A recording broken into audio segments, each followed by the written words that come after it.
ਵਾਹਿਗੁਰੂ ਜੀ ਕਾ ਖਾਲਸਾ ਵਾਹਿਗੁਰੂ ਜੀ ਕੀ ਫਤਿਹ। ਆਓ ਗੁਰੂ ਪਿਆਰੀ ਸਾਧ ਸੰਗਤ ਜੀਓ, ਸੰਗਤ ਰੂਪ ਦੇ ਵਿੱਚ ਜੁੜ ਕੇ ਆਪਾਂ ਸਤਿਗੁਰਾਂ ਦੀ ਬਾਣੀ ਦੀ ਵਿਚਾਰ ਕਰੀਏ। ਸਤਿਗੁਰਾਂ ਦੇ ਉਪਦੇਸ਼ ਨੂੰ ਸਮਝੀਏ, ਮੰਨੀਏ, ਕਮਾਉਣ ਦੀ ਕੋਸ਼ਿਸ਼ ਕਰੀਏ ਤਾਂ ਜੋ ਇਹ ਜੋ ਦੁਰਲਭ ਦੇਹੀ ਸਾਨੂੰ ਪ੍ਰਾਪਤ ਹੋਈ ਹੈ, ਆਪਾਂ ਇਸ ਦਾ ਲਾਹਾ ਲਈਏ। ਆਪਾਂ ਵਿਚਾਰ ਰਹੇ ਸੀ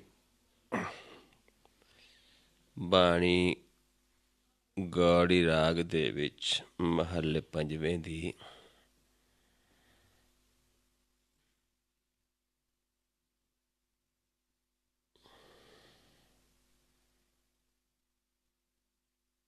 ਵਿਚਾਰ ਰਹੇ ਸੀ ਆਪਾਂ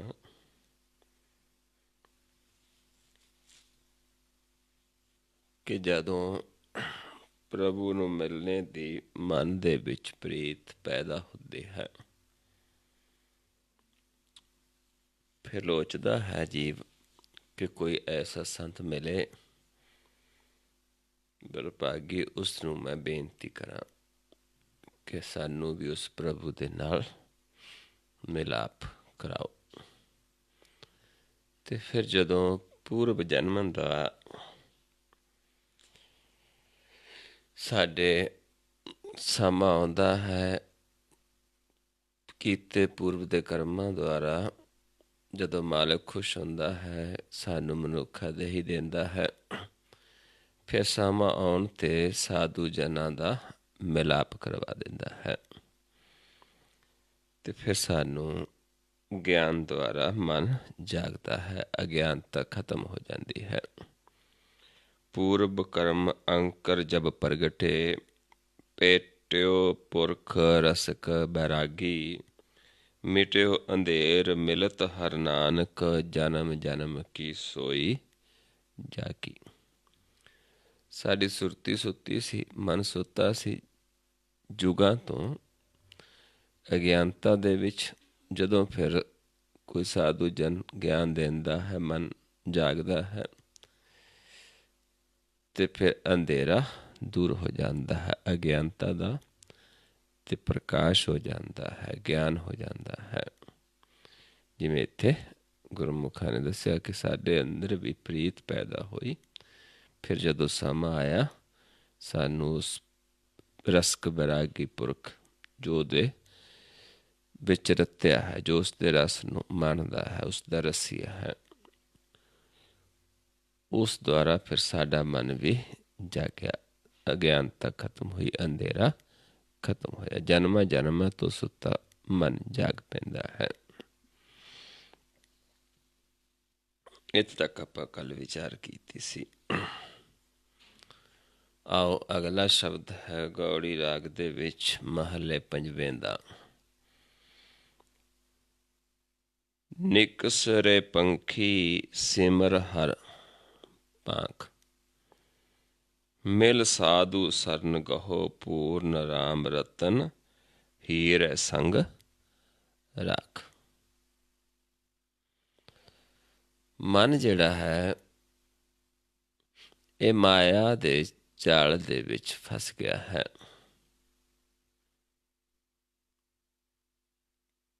ਜਦ ਤੱਕ ਮਾਇਆ 'ਚੋਂ ਨਹੀਂ ਨਿਕਲਦਾ, ਮਾਇਆ ਦਾ ਖਿਲ ਕਿੱਥੇ ਤੱਕ ਹੈ? 9 ਦਰਾਂ ਤੱਕ। ਜਿੰਨੀ ਦੇਰ ਮਨ 9 ਦਰਾਂ ਦੇ ਵਿੱਚ ਫਸਿਆ ਹੈ, ਉਸ ਪ੍ਰਭੂ ਦਾ ਸਿਮਰਨ ਨਹੀਂ ਕਰ ਸਕਦਾ, ਕਿਉਂਕਿ ਮਾਇਆ ਦਾ ਜਾਲ ਐਸਾ ਹੈ ਕਿ ਸਾਨੂੰ ਫੰਗ ਵੀ ਕਤਰ ਦਿੰਦਾ ਹੈ। ਜਿਵੇਂ ਆਪਾਂ ਦੇਖਦੇ ਹਾਂ ਪੰਛੀ ਨੂੰ ਆਪਾਂ ਪਿੰਜਰੇ ਵਿੱਚ ਬੰਦ ਕਰ ਲੈਂਦੇ ਹਾਂ, ਕਈ ਪੰਛੀਆਂ ਦੇ ਫਰ ਵੀ ਕਤਰ ਦਿੰਦੇ ਨੇ ਕਿ ਇਹ ਉੱਡ ਨਾ ਜਾਏ। ਇੱਦਾਂ ਹੀ ਇਸ ਕਾਲ ਨੇ ਸਾਡੇ ਮਨ ਨੂੰ ਕਾਬੂ ਕੀਤਾ, ਕਿਉਂਕਿ ਇੱਧਰ ਵੀ ਪੰਛੀ ਨੇ 5 ਜਿਹੜੇ ਸਾਡੇ ਮਨ ਨੂੰ ਅਲਝਾ ਲੈਂਦੇ ਨੇ। ਸਰੀਰ ਨੂੰ ਸਾਡੇ ਨੂੰ ਗੁਰਬਾਣੀ ਦੇ ਵਿੱਚ ਦਰਖਤ ਕਹਿ ਦਿੱਤਾ ਹੈ ਅਤੇ ਮਨ ਨੂੰ ਪੰਛੀ ਕਹਿ ਦਿੱਤਾ ਹੈ। ਅਤੇ 5 ਪੰਛੀ ਹੋਰ ਨੇ ਜਿਹੜੇ ਇੱਥੇ ਵਸਦੇ ਨੇ, ਜਿਸ ਨੂੰ ਮਹਾਰਾਜ ਸਮਝਾਉਂਦੇ ਨੇ, ਤਰਵਰ ਕਾਇਆ ਪੰਖ ਮਨ, ਤਰਵਰ ਪੰਖੀ ਪੰਚ, ਤਤ ਚੁਗੈ ਮਿਲ ਏਕ ਸਿਓ, ਤਾ ਕੋ ਫਾਸ ਨ ਰੰਚ।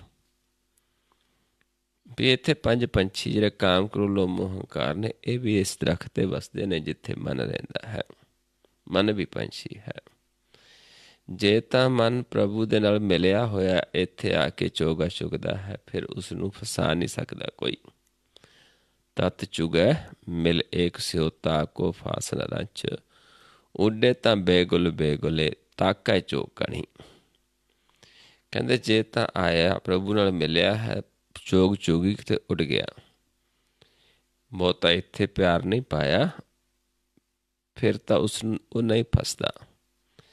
ਜੇ ਉਹ ਦੇਖ ਲੈਂਦਾ ਹੈ ਵੀ ਇੱਥੇ ਤਾਂ ਬਹੁਤ ਚੋਗ ਹੈ, ਮਸਤ ਹੋ ਜਾਂਦਾ ਹੈ, ਫਿਰ ਉਸ ਨੂੰ ਸ਼ਿਕਾਰੀ ਪਕੜ ਲੈਂਦਾ ਹੈ, ਫਿਰ ਉਸ ਦੇ ਪੰਖ ਕੱਟ ਦਿੰਦਾ ਹੈ। ਉੱਡੇ ਤਾਂ ਬੇਗੁਲ ਬੇਗੁਲੇ, ਤਾਕੈ ਚੋਕਣੀ, ਪੰਖ ਟੁੱਟੇ ਫਾਹੀ ਪੜੀ, ਅਵਗੁਣ ਭੀੜ ਬਣੀ। ਕਹਿੰਦੇ ਫਿਰ ਪੰਖ ਟੁੱਟ ਜਾਂਦੇ ਨੇ, ਫਾਹੀ ਪੈ ਜਾਂਦੀ ਹੈ ਇਸ ਮਾਇਆ ਦੀ, ਮੋਹ ਦੀ, ਅਤੇ ਅਵਗੁਣਾਂ ਦੇ ਵਿੱਚ ਜੀਵ ਫਿਰ ਫਸ ਜਾਂਦਾ ਹੈ। ਫਿਰ ਜਦ ਤੱਕ ਆਪ ਛੁਡਾਉਂਦਾ ਨਹੀਂ, ਫਿਰ ਆਪਾਂ ਛੁੱਟ ਨਹੀਂ ਸਕਦੇ। ਆਪ ਛੁਡਾਏ ਛੁੱਟੀਏ, ਵੱਡਾ ਆਪ ਤਾਂ ਨਹੀਂ। ਕਹਿੰਦੇ ਫਿਰ ਆਪ ਛੁਡਾਏਗਾ, ਫਿਰ ਛੁੱਟਾਂਗੇ। ਛੁੱਟਾਂਗੇ ਕਿਵੇਂ? ਗੁਰ ਪ੍ਰਸਾਦ ਦੀ ਛੁੱਟੀਏ, ਹਰ ਗੁਣ ਕਰਮਣੀ। ਫਿਰ ਆਪ ਗੁਰ ਦਾ ਗਿਆਨ ਦਿੰਦਾ ਹੈ, ਫਿਰ ਛੁੱਟਦੇ ਹਾਂ। ਇਹਦਾ ਸਾਡੇ ਮਨ ਨੂੰ ਸਮਝਾਉਂਦੇ ਨੇ ਵੀ ਤੂੰ ਗੁਰ ਦਾ ਗਿਆਨ ਲੈ ਕੇ ਤੂੰ ਹਰੀ ਦਾ ਸਿਮਰਨ ਕਰ, ਇਸ ਮਾਇਆ ਦੇ ਵਿੱਚੋਂ ਨਿਕਲ। ਤੂੰ ਉਹ ਪੰਖ ਲੈ ਲਾ ਜਿਨ੍ਹਾਂ ਦੁਆਰਾ ਇਸ ਮਾਇਆ ਤੋਂ ਨਿਕਲ ਸਕਦਾ ਹੈ। ਗੁਰ ਦਾ ਗਿਆਨ ਜਿਹੜਾ ਹੈ ਉਹ ਮਨ ਨੂੰ ਪੰਖ ਨੇ, ਖੰਭ ਮਿਲ ਜਾਂਦੇ ਨੇ, ਜਿਨ੍ਹਾਂ ਦੇ ਨਾਲ ਫਿਰ ਮਨ ਇਸ ਮਾਇਆ ਦੇ ਵਿੱਚੋਂ ਨਿਕਲਦਾ ਹੈ। ਅਤੇ ਮਿਲਦੇ ਕਿਵੇਂ ਨੇ? ਮਿਲ ਸਾਧੂ ਸਰਨ, ਗਹੋ ਪੂਰਨ ਰਾਮ ਰਤਨ।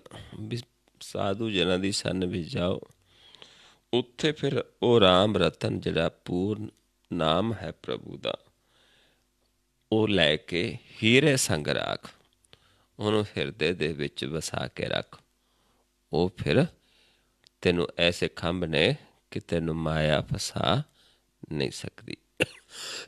ਤ੍ਰੈ ਗੁਣਾਂ ਤੋਂ ਨਿਰਲੇਪ ਹੋ ਸਕਦਾ ਹੈ, ਜਿਸ ਨੂੰ ਮਹਾਰਾਜ ਸਮਝਾਉਂਦੇ ਨੇ, ਖੰਭ ਵਿਕੰਦੜੇ ਜੇ ਲਾਹਾਂ, ਕਿੰਨਾ ਸਾਵੀ ਤੋਲ, ਤਨ ਜੜਾਈ ਆਪਣੇ ਲਾਹਾਂ, ਸੋ ਸੱਜਣ ਟੋਲ। ਵੀ ਉਹ ਫਿਰ ਮਿਲ ਜਾਣ ਪੰਖ, ਜੇ ਮਿਲਦੇ ਹੋਣ। ਇੱਥੇ ਪੰਖ ਕੀ ਹਨ? ਗੁਰ ਦਾ ਗਿਆਨ ਹੈ।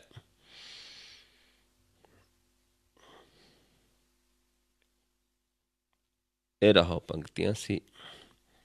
ਪਰਮ ਕੀ ਕੋਈ ਤ੍ਰਿਸ਼ਨਾ ਰਸ ਪੰਕਜ।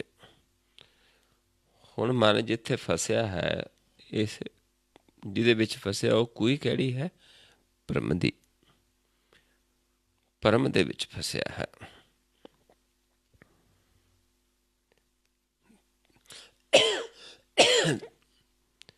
ਤੇ ਪੰਕਜ ਚਿੱਕੜ ਦੇ ਵਿੱਚ, ਕੋਈ ਦੇ ਵਿੱਚ ਚਿੱਕੜ ਕਿਹੜਾ ਹੈ? ਸੰਸਾਰਿਕ ਰਸਾਂ ਦਾ, ਤ੍ਰਿਸ਼ਨਾ ਦਾ। ਤ੍ਰਿਸ਼ਨਾ ਰਸ ਪੰਕਜ, ਅਤ ਤੀਖਨ ਮੋਹ ਕੀ ਫਾਸ। ਤੇ ਇਹਦੇ ਵਿੱਚ ਫਿਰ ਮੋਹ ਦੀ ਫਾਈ ਹੈ, ਬਹੁਤ ਤਕੜੀ ਹੈ। ਮੋਹ ਦੀ ਫਾਸ ਪਈ ਹੋਈ ਹੈ ਮਨ ਨੂੰ, ਜੋ ਇਸ ਨਾਲ ਇਹਨੂੰ ਪਕੜਿਆ ਹੋਇਆ ਹੈ। ਚਿੱਕੜ ਦੇ ਵਿੱਚ ਹੈ ਤੇ ਕੋਈ ਹੈ ਪਰਮ ਦੀ। ਕਾਟਨ ਹਾਰ ਜਗਤ ਗੁਰ ਗੋਬਿੰਦ, ਚਰਨ ਕਮਲ ਤਾ ਕੇ ਕਰੋ ਨਿਵਾਸ। ਹੁਣ ਇਸ ਦੇ ਵਿੱਚੋਂ ਕੱਢਣ ਵਾਲਾ, ਇਸ ਮੋਹ ਦੀ ਫਾਈ ਨੂੰ ਕੱਟਣ ਵਾਲਾ, ਇਸ ਭਰਮ ਦੀ ਕੂਈ ਚੋਂ ਕੱਢਣ ਵਾਲਾ, ਇਸ ਚਿੱਕੜ ਦੇ ਵਿੱਚੋਂ ਕੱਢਣ ਵਾਲਾ। ਜਿਵੇਂ ਆਪਾਂ ਦੇਖੀਏ ਕਿ ਚਿੱਕੜ ਜਿਹੜਾ ਹੈ, ਪੰਕਜ ਹੈ ਜਿਹੜਾ, ਜਿਸ ਨੂੰ ਮਹਾਰਾਜ ਸਮਝਾਉਂਦੇ ਨੇ ਕਿ ਸਾਰਾ ਸੰਸਾਰ ਹੀ ਫਸਿਆ। ਪਰ ਰੋਜ਼ ਪੜ੍ਹਦੇ ਹਾਂ, ਤਿਤ ਸਰਵੜਾ ਪਈਲੇ ਨਿਵਾਸਾ, ਪਾਣੀ ਪੰਕਜ ਤੇ ਨਹੀਂ ਕੀਆ। ਪਾਪ ਤਿਤ ਸਰਵੜੇ ਪਹਿਲੇ ਨਿਵਾਸਾ, ਪਾਣੀ ਪਾਪਕ ਤੇ ਨਹੀਂ ਕੀਆ। ਪੰਕਜ ਮੋਹ ਪਗ ਨਹੀਂ ਚਾਲੈ, ਹਮ ਦੇਖਾ ਤਹ ਡੂਬੀ ਹਲੇ। ਮਨ ਏਕ ਨ ਚੇਤਸ ਮੂੜ ਮਨਾ, ਹਰ ਬਿਸਰ ਤੇਰੇ ਗੁਣ ਗਲਿਆ। ਹੁਣ ਸਾਰਾ ਸੰਸਾਰ ਫਸਿਆ ਹੈ, ਲੇਕਿਨ ਕੱਟਦਾ ਕੌਣ ਹੈ ਇਸ ਨੂੰ? ਭਰਮ ਦੀ ਕੂਈ ਚੋਂ ਕੌਣ ਨਿਕਾਲਦਾ ਹੈ? ਚਿੱਕੜ ਚੋਂ ਕੌਣ ਕੱਢਦਾ ਹੈ? ਮੋਹ ਦੀ ਫਾਈ ਨੂੰ ਕੌਣ ਕੱਢਦਾ ਹੈ? ਗੁਰ ਗੋਬਿੰਦ। ਕਾਟਨਹਾਰ ਜਗਤ ਗੁਰ ਗੋਬਿੰਦ। ਵੀ ਸਾਰੇ ਸੰਸਾਰ ਦੇ ਇਸ ਭਰਮ ਨੂੰ, ਇਸ ਮੋਹ ਨੂੰ ਕੱਟਣਹਾਰ ਕੌਣ ਹੈ? ਗੁਰ ਹੈ, ਗੋਬਿੰਦ ਹੈ। ਚਰਨ ਕਮਲ ਤਾ ਕੇ ਕਰੋ ਨਿਵਾਸ। ਵੀ ਉਸੇ ਦੇ ਹੁਣ ਚਰਨ ਕਮਲਾਂ ਦੇ ਵਿੱਚ ਨਿਵਾਸ ਕੀਤਾ ਕਰਦੇ ਹਾਂ, ਕਿਉਂਕਿ ਉਹੀ ਕੱਟਣਹਾਰ ਹੈ। ਉਹੀ ਸਾਨੂੰ ਫਸਣ ਨਹੀਂ ਦੇਗਾ, ਨਹੀਂ ਤਾਂ ਸਾਰਾ ਸੰਸਾਰ ਫਸਿਆ ਹੈ। ਕਰ ਕਿਰਪਾ ਗੋਬਿੰਦ ਪ੍ਰਭ ਪ੍ਰੀਤਮ, ਦੀਨਾਨਾਥ ਸੁਣੋ ਅਰਦਾਸ।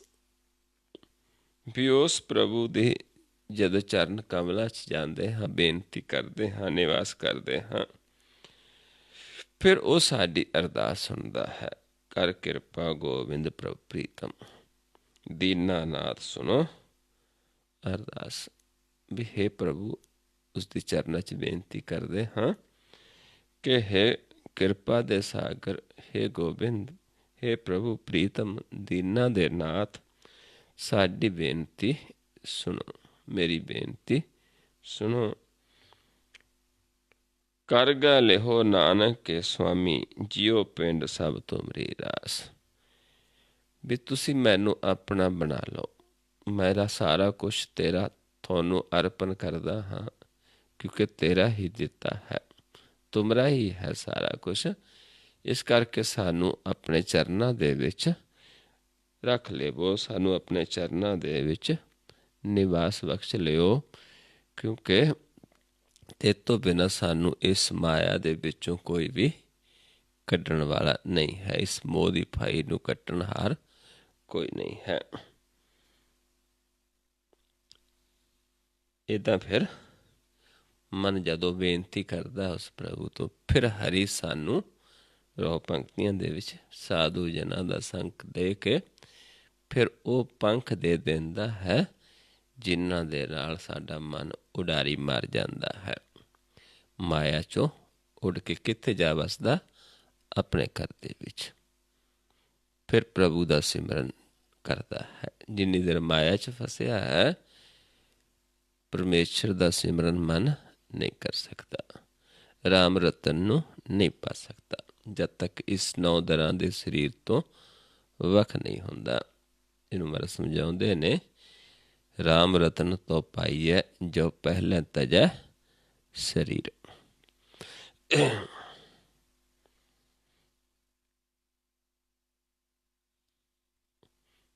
ਅਗਲਾ ਸ਼ਬਦ ਹੈ ਗੌੜੀ ਰਾਗ ਦੇ ਵਿੱਚ ਮਹੱਲੇ 5ਵੇਂ ਦਾ।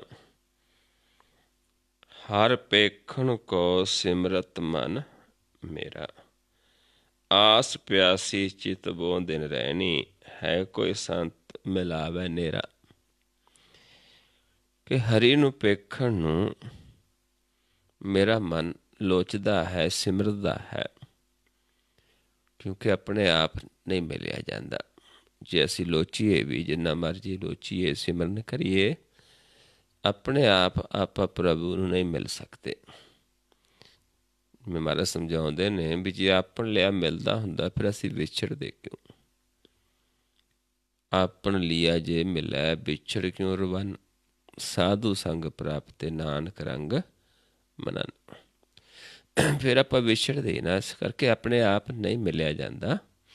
ਪਰ ਜੇ ਲੋਚਦਾ ਹੈ, ਮਨ ਸਿਮਰਦਾ ਹੈ, ਮਿਲਣਾ ਚਾਹੁੰਦਾ ਪ੍ਰਭੂ ਨੂੰ, ਫਿਰ ਸਾਨੂੰ ਕੋਈ ਸੰਤਾਂ ਨੂੰ ਮਿਲਣਾ ਪੈਂਦਾ ਹੈ, ਪਰ ਉਹ ਵੀ ਐਸੇ ਸੰਤ ਜਿਹੜੇ ਸਾਨੂੰ ਉਸ ਪ੍ਰਭੂ ਨੂੰ ਨੇੜੇ ਮਿਲਾ ਦੇਣ। ਆਸ ਪਿਆਸੀ ਚਿਤਵੋਂ ਦਿਨ ਰਹਿਣੀ, ਹੈ ਕੋਈ ਸੰਤ ਮਿਲਾਵੇ ਨੇੜਾ, ਵੀ ਕੋਈ ਐਸਾ ਸੰਤ ਹੈ ਜਿਹੜਾ ਮੈਨੂੰ ਨੇੜੇ ਮਿਲਾ ਦੇਵੇ, ਫਿਰ ਮੈਂ ਉਸ ਨੂੰ ਦਿਨ ਰਹਿਣ ਚਿਤਵਾ, ਕਿਉਂਕਿ ਮੇਰੇ ਅੰਦਰ ਆਸ ਹੈ, ਪਿਆਸਾ ਲੱਗੀ ਹੈ ਉਸ ਨੂੰ ਮਿਲਣ ਦੀ, ਉਸ ਨੂੰ ਚਿਤਵਨ ਦੀ। ਪਰ ਕੋਈ ਐਸਾ ਸੰਤ ਮਿਲ ਜਾਵੇ ਕੋਈ ਸੰਤ ਕਿ ਮੈਨੂੰ ਉਸ ਪ੍ਰਭੂ ਨੂੰ ਨੇੜੇ ਮਿਲਾ ਦੇਵੇ, ਕਿਉਂਕਿ ਨੇੜੇ ਵਸਦਾ ਹੈ, ਸੁਣਿਆ ਹੈ ਸਭ ਨੇ, ਪਰ ਦੇਖਿਆ ਨਹੀਂ ਹੈ। ਇਸੇ ਕਰਕੇ ਜੀਵ ਭਰਮ ਦੇ ਵਿੱਚ, ਦੁੱਖ ਦੇ ਵਿੱਚ ਹੈ।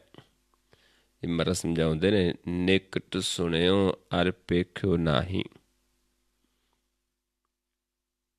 ਕਹਿੰਦੇ ਨੇੜੇ ਸੁਣਿਆ ਪਰ ਦੇਖਿਆ ਨਹੀਂ ਹੈ। ਭਰਮ ਭਰਮ ਦੁੱਖ ਭਰੀਆ, ਭਰਮ ਦੇ ਵਿੱਚ ਜੀ ਪਿਆ ਹੈ, ਦੁਖੀ ਹੁੰਦਾ ਹੈ ਕਿ ਇੰਨਾ ਨੇੜੇ ਕਿਉਂ ਨਹੀਂ ਦਿਸਦਾ। ਪਰ ਜਦੋਂ ਸੰਤ ਜਨ ਗਿਆਨ ਦਿੰਦੇ ਨੇ, ਗੁਰ ਲੈ ਕੇ ਜਦੋਂ ਦੇਖਣਾ ਸ਼ੁਰੂ ਕਰਦੇ, ਫਿਰ ਉਸ ਨੂੰ ਨੇੜੇ ਦੇਖ ਲੈਂਦੇ ਹਾਂ, ਕਿਉਂਕਿ ਸੰਤਾਂ ਨੇ ਦੱਸਣਾ ਹੀ ਨੇੜੇ ਦੇਖਣਾ ਹੁੰਦਾ, ਸਾਨੂੰ ਤਰੀਕਾ ਦੇਣਾ ਹੁੰਦਾ ਹੈ। ਸੇਵਾ ਕਰੂੰ ਦਾਸ ਦਾਸਨ ਕੀ, ਅਨੇਕ ਭਾਂਤ ਤਿਸ ਕਰੋ ਨਿਹੋਰਾ। ਵੀ ਸੇਵਾ ਕਰੂੰ ਕਿਸ ਦੀ? ਪ੍ਰਭੂ ਦੇ ਦਾਸਾਂ ਦੀ। ਅਨੇਕ ਭਾਂਤ ਤਿਸ ਕਰੋ ਨਿਹੋਰਾ, ਉਸ ਦੀ ਭਾਂਤ ਭਾਂਤ ਦੇ ਨਾਲ ਉਸ ਦੇ ਅੱਗੇ ਬੇਨਤੀ ਕਰੋ, ਉਸ ਦੀ ਸੇਵਾ ਕਰੂੰ, ਤੇਰੇ ਸੰਤਾਂ ਦੀ, ਤੇਰੇ ਦਾਸਾਂ ਦੀ। ਕਿਉਂਕਿ ਜਿਹੜੇ ਸੰਤ ਸਾਧੂ ਨੇ, ਗੁਰਮੁਖ ਨੇ, ਉਹ ਪਰਮੇਸ਼ਰ ਦੇ ਦਾਸ ਨੇ, ਚਾਕਰ ਨੇ, ਸੇਵਕ ਨੇ। ਉਹਨਾਂ ਨੂੰ ਆਪ ਪ੍ਰਭੂ ਆਪਣੀ ਸੇਵਾ ਦੇ ਵਿੱਚ ਲਾਉਂਦਾ ਹੈ, ਆਪਣਾ ਹੁਕਮ ਉਹਨਾਂ ਨੂੰ ਬੁਝਾਉਂਦਾ ਹੈ। ਜਿਸ ਨੂੰ ਮਹਾਰਾਜ ਸਮਝਾਉਂਦੇ ਨੇ, ਸੇਵਕ ਕੋ ਸੇਵਾ ਬਣ ਆਈ, ਹੁਕਮ ਬੂਝ ਪਰਮ ਪਦ ਪਾਈ। ਇਸ ਤੇ ਉੱਪਰ ਨਹੀਂ ਵਿਚਾਰ, ਜਾ ਕੇ ਮਨ ਬਸਿਆ ਨਿਰੰਕਾਰ। ਬੰਧਨ ਤੋਰ ਪਏ ਨਿਰਵੈਰ, ਅਣਦਿਨ ਪੂਜੈ ਗੁਰ ਕੇ ਪੈਰ। ਇਹ ਲੋਕ ਸੁਖੀਏ ਪਰਲੋਕ ਸਹੇਲੇ, ਨਾਨਕ ਹਰਿ ਪ੍ਰਭ ਆਪੇ ਮਿਲੇ। ਸੰਤ ਜਨਾ ਮਿਲ ਕਰੋ ਆਨੰਦ, ਗੁਣ ਗਾਵੋ ਪਰ ਪਰਮਾਨੰਦ। ਰਾਮ ਨਾਮ ਤਤ ਕਰੋ ਵਿਚਾਰ, ਦੁਰਲਭ ਦੇ ਕਾ ਕਰੋ ਉਧਾਰ। ਆਠ ਪਹਿਰ ਪ੍ਰਪੇਖੋ ਨੇਰਾ, ਮਿਟੇ ਗਿਆਨ ਬਿਨ ਸੇ ਅੰਧੇਰਾ। ਇਸ ਕਰਕੇ ਸਮਝਾਉਂਦੇ ਨੇ ਕਿ ਤੇਰੇ ਦਾਸਾਂ ਦੀ ਭਾਂਤ ਭਾਂਤ ਨਾਲ ਸੇਵਾ ਕਰੂੰ, ਕਿ ਮੈਨੂੰ ਵੀ ਉਸ ਪ੍ਰਭੂ ਦੇ ਨਾਲ ਮਿਲਾਓ, ਮੈਨੂੰ ਵੀ ਇਹ ਗਿਆਨ ਬਖਸ਼ਿਸ਼ ਕਰੋ। ਤੁਲਾ ਧਾਰ ਤੋਲੇ ਸੁਖ ਸਗਲੇ, ਬਿਨ ਹਰ ਦਸ ਸਭੋ ਹੀ ਥੋੜਾ। ਤੇ ਸਮਝਾਉਂਦੇ ਨੇ ਕਿ ਅਸੀਂ ਵੀ ਬਹੁਤ ਸੋਚ ਸਮਝ ਕੇ ਤੋਲ ਕੇ ਦੇਖਿਆ ਹੈ, ਸਭ ਕਾਸੇ ਨੂੰ ਦੇਖਿਆ ਹੈ, ਸੁੱਖਾਂ ਨੂੰ, ਪਰ ਪਰਮੇਸ਼ਰ ਦੇ ਦਰਸ਼ਨਾਂ ਤੋਂ ਬਿਨਾਂ ਹੋਰ ਜਿੰਨੇ ਵੀ ਸੁੱਖ ਹੋਣ ਥੋੜ੍ਹੇ ਹਨ। ਕਿਉਂਕਿ ਜੋ ਦਰਸ਼ਨ ਦੇ ਨਾਲ ਸੁੱਖ ਆਉਣਾ ਹੈ, ਉਹ ਸੁੱਖ ਹੋਰ ਪਾਸੇ ਪ੍ਰਾਪਤ ਨਹੀਂ ਹੋਣਾ, ਤ੍ਰਿਪਤੀ ਨਹੀਂ ਹੁੰਦੀ ਮਨ ਦੀ। ਇਸ ਕਰਕੇ ਵੀ ਉਸ ਪ੍ਰਭੂ ਦੇ ਦਰਸ਼ਨ ਤੋਂ ਬਿਨਾਂ ਸਾਰਾ ਕੁਛ ਥੋੜ੍ਹਾ ਹੀ ਹੈ। ਜਦੋਂ ਉਸ ਦੇ ਦਰਸ਼ਨ ਹੋ ਗਏ, ਫਿਰ ਸਾਨੂੰ ਸਾਰਾ ਕੁਛ ਹੀ ਪ੍ਰਾਪਤ ਹੋ ਗਿਆ। ਫਿਰ ਮਨ ਸੰਤੁਸ਼ਟ ਹੋ ਜਾਂਦਾ ਹੈ, ਤ੍ਰਿਪਤ ਹੋ ਜਾਂਦਾ ਹੈ।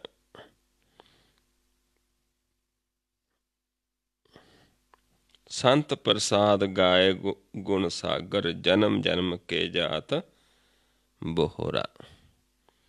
ਵੀ ਜਦੋਂ ਫਿਰ ਸੰਤਾਂ ਦਾ ਸੰਗ ਕਰਦੇ, ਸੰਤ ਦੀ ਕਿਰਪਾ ਦੇ ਨਾਲ ਜਦੋਂ ਗੁਣ ਗਾਉਂਦੇ ਹਾਂ, ਗੁਣ ਸੁਣਦੇ ਹਾਂ ਉਸ ਪ੍ਰਭੂ ਦੇ ਸੁੱਖਾਂ ਦੇ ਸਾਗਰ ਦੇ, ਫਿਰ ਜਨਮ ਜਨਮ ਦਾ ਜਿਹੜਾ ਮਨ ਨੂੰ ਭਟਕਣਾ ਸੀ, ਉਹ ਖਤਮ ਹੋ ਜਾਂਦੀ ਹੈ। ਜਨਮ ਜਨਮ ਕੋ ਜਾਤ ਬੋਹਰਾ, ਫਿਰ ਜਨਮ ਮਰਨ ਦਾ ਸਾਡਾ ਜਿਹੜਾ ਖਤਮ ਹੋ ਜਾਂਦਾ ਹੈ। ਜਿਵੇਂ ਇੱਥੇ ਦੱਸਦੇ ਨੇ ਕਿ ਜਦੋਂ ਗੁਣ ਗਾਏ ਉਸ ਪ੍ਰਭੂ ਦੇ ਸੰਤ ਦੀ ਕਿਰਪਾ ਦੇ ਨਾਲ ਗੁਣਾਂ ਦਾ ਸਾਗਰ ਮਾਲਕ ਪ੍ਰਾਪਤ ਹੋ ਗਿਆ। ਫਿਰ ਜਨਮਾਂ ਜਨਮਾਂ ਦਾ ਜਿਹੜਾ ਚੱਕਰ ਉਹ ਖਤਮ ਹੋ ਗਿਆ। ਆਨੰਦ ਸੁਖ ਭੇਟਤ ਹਰ ਨਾਨਕ, ਜਨਮ ਕਿਰਤਾਰਥ ਸਫਲ ਸਵੇਰਾ। ਵੀ ਫਿਰ ਆਨੰਦ ਆ ਗਿਆ, ਸੁਖ ਪ੍ਰਾਪਤ ਹੋਏ ਉਸ ਨੂੰ ਭੇਟਣ ਦੇ ਨਾਲ। ਫਿਰ ਸਾਡਾ ਜਨਮ ਕਿਰਤਾਰਥ ਹੋ ਜਾਂਦਾ ਹੈ, ਸਫਲ ਹੋ ਜਾਂਦਾ ਹੈ। ਸਫਲ ਹੋ ਗਿਆ, ਫਿਰ ਅਸਲੀ ਸਵੇਰਾ ਸ਼ੁਰੂ ਹੁੰਦਾ ਆਪਣੇ ਜੀਵਨ ਦਾ। ਫਿਰ ਜਿਹੜਾ ਇਹ ਰਹਿਣ ਹੈ ਇਹ ਖਤਮ ਹੋ ਜਾਂਦੀ ਹੈ, ਕਿਉਂਕਿ ਰਹਿਣ ਦੇ ਵਿੱਚ ਜੀਵ ਸੁਪਨੇ ਦੇਖਦਾ ਹੈ, ਸੁੱਤਾ ਹੈ। ਉਨੀ ਦੇਰ ਇਹ ਸੰਸਾਰ ਸਾਡੇ ਵਾਸਤੇ ਰਾਤ ਦੀ ਨਿਆਈ ਹੈ। ਪਰ ਜਦੋਂ ਗੁਰ ਦਾ ਗਿਆਨ ਲੈ ਕੇ ਮਨ ਜਾਗ ਪੈਂਦਾ ਹੈ, ਭਰਮ ਦੂਰ ਹੋ ਜਾਂਦਾ ਹੈ, ਨੇੜੇ ਦੇਖ ਲੈਂਦਾ ਹੈ, ਫਿਰ ਉਸ ਦੇ ਵਾਸਤੇ ਸਵੇਰਾ ਸ਼ੁਰੂ ਹੁੰਦਾ, ਜਿਹਨੂੰ ਆਪਾਂ ਅੰਮ੍ਰਿਤ ਵੇਲਾ ਵੀ ਕਹਿ ਦਿੰਦੇ ਹਾਂ।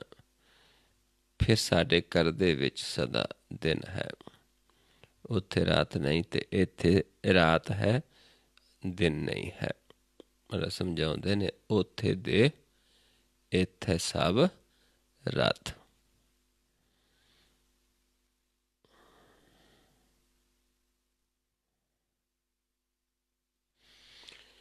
ਆਓ ਅਗਲਾ ਸ਼ਬਦ ਹੈ ਰਾਗੌੜੀ ਪੂਰਬੀ ਮਹੱਲਾ ਪੰਜਵਾਂ। ਫਿਰ ਪੂਰਬੀ ਮਹੱਲਾ ਪੰਜਵਾਂ ਹੈ। ਇੱਕ ਓੰਕਾਰ ਸਤਿਗੁਰ ਪ੍ਰਸਾਦ। ਫਿਰ ਵੀ ਇੱਕ ਹੀ ਓਕਾਰ ਹੈ, ਇੱਕ ਹੀ ਗਿਆਨ ਹੈ, ਪਰ ਕਿਸ ਦੁਆਰਾ? ਸਤਿਗੁਰ ਦੀ ਕਿਰਪਾ ਦੇ ਨਾਲ। ਜਿਹਨੂੰ ਆਪਾਂ ਪੜ੍ਹਦੇ ਹਾਂ ਏਕਾ ਬਾਣੀ ਏਕੋ ਗੁਰ, ਏਕਾ ਸ਼ਬਦ ਵਿਚਾਰ। ਇੱਕੋ ਹੀ ਹੈ, ਪਰ ਸਤਿਗੁਰ ਦੀ ਕਿਰਪਾ ਦੇ ਨਾਲ। ਸਤਿਗੁਰ ਪ੍ਰਸਾਦ। ਰਹਾਉ ਪੰਕਤੀਆਂ ਨੇ। ਕਿਨ ਬਿਦ ਮਿਲੇ ਗੁਸਾਈ ਮੇਰੇ ਰਾਮ ਰਾਏ, ਕੋਈ ਐਸਾ ਸੰਤ ਸਹਿਜ ਸੁਖ ਦਾਤਾ, ਮੋਹਿ ਮਾਰਗ ਦੇ ਬਤਾਈ। ਵੀ ਕਿਵੇਂ, ਕਿਹੜੀ ਵਿਧ ਹੈ ਜਿਹਦੇ ਨਾਲ ਪਰਮੇਸ਼ਰ ਦੇ ਨਾਲ ਮਿਲਾਪ ਹੋ ਜਾਵੇ, ਗੁਸਾਈ ਦੇ ਨਾਲ, ਰਾਮ ਦੇ ਨਾਲ ਮਿਲਾਪ ਹੋ ਜਾਵੇ। ਉਹ ਕਿਹੜੀ ਵਿਧੀ ਹੈ? ਕੋਈ ਐਸਾ ਸੰਤ ਜਨ ਹੈ ਜਿੱਥੇ ਸਹਿਜ ਦਾ ਗਿਆਨ ਹੈ, ਕਿਉਂਕਿ ਸਹਿਜ ਦੇ ਵਿੱਚ ਸੁੱਖ ਨੇ। ਸਹਿਜ ਚੌਥੇ ਪਦ ਨੂੰ ਕਿਹਾ ਹੈ। ਸੁੱਖਾਂ ਦਾ ਦਾਤਾ ਸਹਿਜ ਹੈ, ਚੌਥਾ ਪਦ ਹੈ। ਜਿਸ ਨੂੰ ਲੋਚਦਾ ਤਾਂ ਸਾਰਾ ਸੰਸਾਰ ਹੈ, ਪਰ ਗੁਰ ਤੋਂ ਬਿਨਾਂ ਪ੍ਰਾਪਤ ਨਹੀਂ ਹੁੰਦਾ। ਮਹਾਰਾਜ ਸਮਝਾਉਂਦੇ ਨੇ ਸਹਿਜੇ ਕੋ ਸਭ ਕੋ ਲੋਚਦਾ, ਸਹਿਜੇ ਨੂੰ ਸਭ ਕੋ ਲੋਚਦਾ, ਬਿਨ ਗੁਰ ਪਾਇਆ ਨਾ ਜਾਏ। ਵੀ ਸਹਿਜ ਗੁਰ ਤੋਂ ਬਿਨਾਂ ਪ੍ਰਾਪਤ ਨਹੀਂ ਹੁੰਦਾ। ਗੁਰ ਦੇ ਕਿਰਪਾ ਨਾਲ ਹੀ ਸਹਿਜ ਪ੍ਰਾਪਤ ਹੁੰਦਾ ਹੈ। ਫਿਰ ਹੀ ਸਾਡੇ ਭਰਮ ਦੂਰ ਹੁੰਦੇ ਨੇ। ਕਰਮ ਕਰਨ ਦੇ ਨਾਲ ਸਹਿਜ ਨਹੀਂ ਮਿਲਦਾ। ਮਹਾਰਾਜ ਸਮਝਾਉਂਦੇ ਨੇ, ਆਪਾਂ ਰੋਜ਼ ਪੜ੍ਹਦੇ ਆਨੰਦ ਸਾਹਿਬ ਦੀ ਬਾਣੀ ਦੇ ਵਿੱਚ, ਕਰਮੀ ਸਹਿਜ ਨਾ ਉਪਜੈ, ਬਿਨ ਸਹਿਜੇ ਸਹਿਸਾ ਨਾ ਜਾਏ। ਵੀ ਕਰਮ ਕਰਨ ਨਾਲ ਸਹਿਜ ਨਹੀਂ ਉਪਜਦਾ। ਜਦ ਤੱਕ ਸਹਿਜ ਨਹੀਂ ਉਪਜਦਾ ਸਾਡੇ ਭਰਮ ਨਹੀਂ ਦੂਰ ਹੁੰਦੇ। ਨਹਿ ਜਾਏ ਸਹਿਸਾ ਕਿਤੇ ਸੰਜਮ, ਵੀ ਹੋਰ ਕਿਤੇ ਵੀ ਤਰੀਕੇ ਨਾਲ ਭਰਮ ਨਹੀਂ ਖਤਮ ਹੁੰਦਾ। ਰਹੇ ਕਰਮ ਕਮਾਏ, ਗੁਰ ਪ੍ਰਸਾਦੀ ਸਹਿਜ ਉਪਜੈ। ਫਿਰ ਸਹਿਜ ਕਿਵੇਂ ਪਰ ਹੁੰਦਾ ਹੈ? ਗੁਰ ਦੀ ਕਿਰਪਾ ਨਾਲ ਤਾਂ ਇਹ ਸਹਿਸਾ ਜਾਏ। ਫਿਰ ਇਹ ਖਤਮ ਹੁੰਦੇ ਨੇ ਸਹਿਜ ਪਰ। ਕਰਮੀ ਸਹਿਜ ਨਾ ਉਪਜੈ, ਬਿਨ ਸਹਿਜੇ ਸਹਿਸਾ ਨਾ ਜਾਏ। ਨਾ ਜਾਏ ਸਹਿਸਾ ਕਿਤੇ ਸੰਜਮ, ਰਹੇ ਕਰਮ ਕਮਾਏ। ਸਹਿ ਸਹਿਜਿਉ ਮਲੀਨ ਹੈ, ਕਿਤ ਸੰਜਮ ਧੋਤਾ ਜਾਏ। ਕਹਿੰਦੇ ਸਹਿਸੇ ਨਾਲ ਮਲੀਨ ਹੈ ਮਨ, ਕਿਵੇਂ ਧੋਤਾ ਜਾਏ?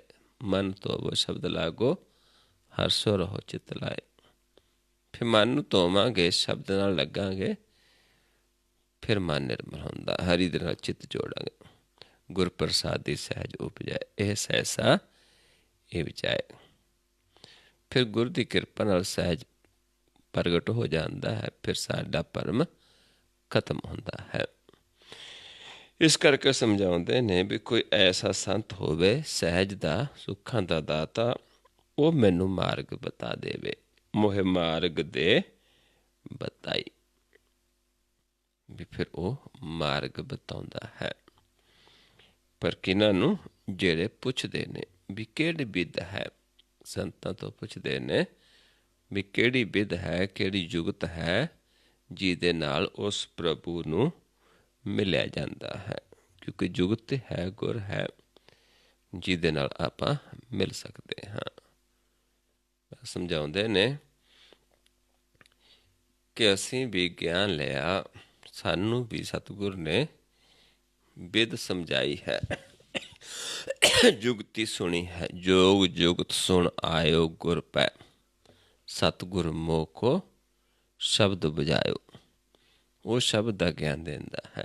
ਜੋਗ ਜੁਗਤੀ ਸੁਣ ਕੇ ਆਉਂਦੇ ਨੇ, ਗੁਰ ਤੋਂ ਗਿਆਨ ਲੈਂਦੇ ਹਾਂ। ਅੰਤਰ ਅਲਖ ਨਾ ਜਾਈ ਲਖਿਆ, ਵਿੱਚ ਪੜਦਾ ਹਉਮੈ ਪਾਈ। ਅੰਦਰ ਮਾਲਕ ਵਸਦਾ ਹੈ। ਅੰਦਰ ਕਿੱਥੇ? ਕਿਤੇ ਇਹ 9 ਦਰਾਂ ਦੇ ਸਰੀਰ ਦੇ ਅੰਦਰ ਨਹੀਂ, ਅੰਦਰ ਸਹਿਜ ਦੇ ਵਿੱਚ, ਜਿੱਥੋਂ ਸਾਨੂੰ ਸਵਾਸ ਹੁੰਦਾ। ਜਿਵੇਂ ਆਪਾਂ ਰੋਜ਼ ਧਿਆਨ ਲਾਉਂਦੇ ਹਾਂ, ਇੱਦਾਂ ਸਾਡਾ ਧਿਆਨ ਬਾਹਰ ਜਾਂਦਾ ਹੈ। ਜਦੋਂ ਆਪਾਂ ਇਸ ਰਸਤੇ 'ਚ ਜਾਂਦੇ ਹਾਂ, ਅੰਦਰ ਜਾਂਦਾ ਹੈ ਧਿਆਨ, ਅੰਦਰ ਬਾਹਰ, ਕਿਤੇ ਸਰੀਰ ਦੇ 9 ਦਰਾਂ ਦੇ ਅੰਦਰ ਨਹੀਂ ਹੈ। ਜਿੱਥੋਂ ਆਪਾਂ ਇਸ ਰਸਤੇ 'ਚ ਪਾਉਣ ਦੁਆਰਾ ਜਾਂਦੇ ਹਾਂ, ਇੱਕ ਦ੍ਰਿਸ਼ਟ ਹੋ ਕੇ ਅੰਤਰ ਜਾਂਦੇ ਹਾਂ। ਜਦੋਂ 2 ਦ੍ਰਿਸ਼ਟੀ 'ਚ ਮਨ ਚੱਲਦਾ ਹੈ, ਬਾਹਰ ਚੱਲਦਾ ਹੈ। ਹੁਣ ਅੰਦਰ ਮਾਲਕ ਵਸਦਾ ਹੈ। ਜਿਵੇਂ ਹੁਣ ਜਿਹੜੇ ਜੀਵ ਦਰਸ਼ਨ ਕਰਦੇ ਨੇ, ਕਿਉਂਕਿ ਪਹਿਲਾਂ ਆਪਾਂ ਕਿਉਂ ਨਹੀਂ ਸੀ ਦੇਖਦੇ, ਦਰਸ਼ਨ ਕਰਦੇ? ਕਿਉਂਕਿ ਸਾਡੇ ਅੰਦਰ ਇੱਕ ਹਉਮੈ ਦਾ ਪਰਦਾ ਸੀ। ਇਸ ਕਰਕੇ ਅਲਖ ਨੂੰ ਲਖਿਆ ਨਹੀਂ ਸੀ ਜਾ ਸਕਦਾ। ਅੰਤਰ ਅਲਖ ਨਾ ਜਾਈ ਲਖਿਆ, ਵਿੱਚ ਪੜਦਾ ਹਉਮੈ ਪਾਈ। ਵਿੱਚ ਪੜਦਾ ਪਾਤਾ ਹਉਮੈ ਦਾ। ਮਾਇਆ ਮੋਹ ਸਭੋ ਜਗ ਸੋਇਆ, ਇਹ ਭਰਮ ਕਹੋ ਕਿਉਂ ਜਾਈ। ਇੱਦਾਂ ਫਿਰ ਮਾਇਆ ਦੇ ਮੋਹ ਦੇ ਵਿੱਚ ਸਾਰਾ ਸੰਸਾਰ ਸੁੱਤਾ ਪਿਆ ਹੈ। ਪਰ ਇਹ ਭਰਮ ਕਿਵੇਂ ਖਤਮ ਹੋਵੇ? ਕਿਉਂਕਿ ਹਉਮੈ ਦਾ ਪਰਦਾ ਆ ਗਿਆ ਵਿੱਚ, ਤੇ ਸੰਸਾਰ ਹਉਮੈ ਦੇ ਵਿੱਚ ਸੌਂ ਗਿਆ, ਭਰਮ ਦੇ ਵਿੱਚ ਸੌਂ ਗਿਆ। ਹੁਣ ਇਹ ਭਰਮ ਖਤਮ ਕਿਵੇਂ ਹੋਵੇ? ਏਕਾ ਸੰਗਤ ਇਕਤ ਗ੍ਰਹਿ ਬਸਤੇ, ਮਿਲ ਬਾਤ ਨਾ ਕਰਤੇ ਭਾਈ। ਇੱਕਾ ਸੰਗਤ ਹੈ, ਇੱਕੋ ਘਰ 'ਚ ਵਸਦੇ ਨੇ। ਜਿਵੇਂ ਸਾਡਾ ਮਨ ਵੀ, ਪ੍ਰਭੂ ਵੀ ਇੱਕ ਘਰ 'ਚ ਵਸਦਾ ਹੈ, ਤੇ ਵਿਚਾਲੇ ਇੱਕ ਦੀਵਾਰ ਖੜੀ ਹੋ ਗਈ ਹਉਮੈ ਦੀ। ਇਸ ਕਰਕੇ ਆਪਾਂ ਪ੍ਰਭੂ ਨੂੰ ਮਿਲਦੇ ਨਹੀਂ, ਉਹਦੇ ਨਾਲ ਗੱਲ ਨਹੀਂ ਕਰਦੇ, ਉਸ ਦੀ ਸੁਣਦੇ ਨਹੀਂ, ਕਿਉਂਕਿ ਦੀਵਾਰ ਖੜੀ ਹੋ ਗਈ। ਜਿਵੇਂ ਆਪਣੇ ਘਰ ਦੇ ਵਿੱਚ ਇੱਕ ਦੀਵਾਰ ਖਿੱਚੀ ਜਾਵੇ ਤੇ ਆਪਾਂ ਅੱਡ ਅੱਡ ਹੋ ਜਾਂਦੇ ਹਾਂ, ਇੱਦਾਂ ਹੀ ਪ੍ਰਭੂ ਤੇ ਸਾਡੇ ਵਿੱਚ ਇੱਕ ਦੀਵਾਰ ਖਿੱਚੀ ਗਈ, ਜਿਹੜੀ ਹਉਮੈ ਦੀ ਦੀਵਾਰ ਹੈ, ਜਿਹਨੂੰ ਮਹਾਰਾਜ ਸਮਝਾਉਂਦੇ ਨੇ ਕਿ ਇਹ ਪੂਰੇ ਗੁਰ ਨਾਲ ਦੇ ਗਿਆਨ ਦੁਆਰਾ ਟੁੱਟਦੀ ਹੈ। ਧਨ ਪਿਰਕਾ ਇੱਕ ਸੰਗ ਵਾਸਾ, ਵਿੱਚ ਹਉਮੈ ਪੀਤ ਕਰਾਰੀ। ਵਿੱਚ ਇੱਕ ਹਉਮੈ ਦੀ ਦੀਵਾਰ ਹੈ, ਬਹੁ ਕੈੜੀ ਹੈ। ਗੁਰ ਪੂਰੈ ਹਉਮੈ ਪੀਤ ਤੋਰੀ, ਜਨ ਨਾਨਕ ਮਿਲੈ ਬਨਵਾਰੀ। ਵੀ ਪੂਰਾ ਗੁਰੂ ਹਉਮੈ ਦੀ ਪੀਤ ਨੂੰ, ਦੀਵਾਰ ਨੂੰ ਤੋੜ ਦਿੰਦਾ ਹੈ, ਫਿਰ ਮਿਲਾਪ ਹੋ ਜਾਂਦਾ ਹੈ। ਇੰਨੀ ਕੁ ਦੂਰੀ ਹੈ ਕਿ ਹਉਮੈ ਦਾ ਪਰਦਾ, ਹਉਮੈ ਦੀ ਕੂੜ ਦੀ ਪਾਲ ਜਿਸ ਨੂੰ ਆਪਾਂ ਕਹਿੰਦੇ ਹਾਂ, ਉਹ ਕਿਵੇਂ ਟੁੱਟਦੇ ਹੈ?